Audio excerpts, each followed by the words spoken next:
ఇక ఇప్పటి వరకు ఇండియన్ టీం భారీ విజయాలను అందుకుంటూ ముందుకు దూసుకెళ్తుంది. నిజానికి ఇండియన్ టీం ఇలా తయారవడానికి కారణం ఇండియాలో క్రికెట్ ని ఎక్కువగా ప్రోత్సహించడమే అని చాలా మంది చాలాసార్లు చెప్తూ వస్తున్నారు. ఇక ఇండియన్ టీం లో ఒకప్పటి సీనియర్ ప్లేయర్లు కూడా టీం కి చాలా వరకు మంచి విజయాలను అందించారు. ఇక ఇప్పుడు సీనియర్ జూనియర్ అనే తేడా లేకుండా ప్రతి ప్లేయర్ కూడా మంచి విజయాలను అందిస్తున్నారు. ఇక ఇప్పుడున్న ప్లేయర్లతోనే ఇంకో 10 సంవత్సరాల వరకు కూడా ఇండియన్ టీం క్రికెట్ ఆడుతూ నెంబర్ 1 స్థానంలో కొనసాగేంత సత్తా ఉన్న ప్లేయర్లు ప్రస్తుతం మన టీంలో ఉన్నారు. ఇక ఇప్పుడున్న టీం సూపర్ గా ఉన్నప్పటికీ అన్నీ ఉన్న అల్లుడు నోట్లో శని ఉంది అన్నట్టు ఇప్పుడు ఇండియన్ టీం పరిస్థితి తయారైంది. ద్వైపాక్షిక సిరీస్లను గెలుస్తూ వస్తున్న ఇండియన్ టీం ఐసీసీ నిర్వహించే ట్రోఫీలను మాత్రం కొట్టలేకపోతుంది. 2013లో ధోని ఉన్నప్పుడు వచ్చిన కప్పులు తప్ప ఇప్పటి వరకు ఒక్క ఐసీసీ ట్రోఫీ కూడా ఇండియన్ టీం కొట్టలేకపోయింది. దాంతో ఇండియన్ టీం కి ఐసీసీ ట్రోఫీ అనేది పెద్ద శాపంగా మారింది. అందువల్ల ఇప్పుడు T20 వరల్డ్ కప్ గెలుచుకొని మరోసారి ఇండియా ఈజ్ బ్యాక్ అనేలా సత్తా చాటాలని చూస్తుంది. దానికోసమే ఇప్పుడు ప్లేయర్లందరికీ అగ్ని పరీక్ష పెడుతున్నట్టుగా తెలుస్తుంది. ఇక ఎవరెవరు టీంలో సెలెక్ట్ అవ్వాలి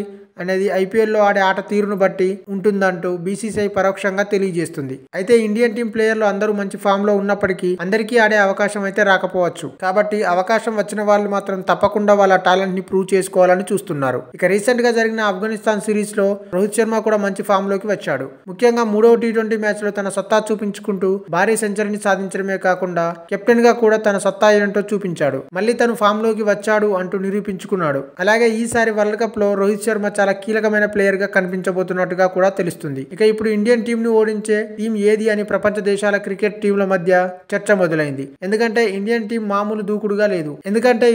ఇప్పుడు మామూలు దూకుడుగా అయితే ఆడడం లేదు. కంప్లీట్ టాప్ గేర్ లో దూసుకుపోతుంది. మరి ఇప్పుడు ఈ టీం ను ఢీ కొట్టాలంటే దమ్మున్న టీం ఏది అనేది ప్రపంచ దేశాల క్రికెట్ చరిత్రలో ఒక చర్చనీయాంశంగా మారింది. ఈ వీడియో మీకు నచ్చినట్టయితే లైక్ చేయండి, షేర్ చేయండి, కామెంట్ చేయండి, సబ్స్క్రైబ్ చేయండి.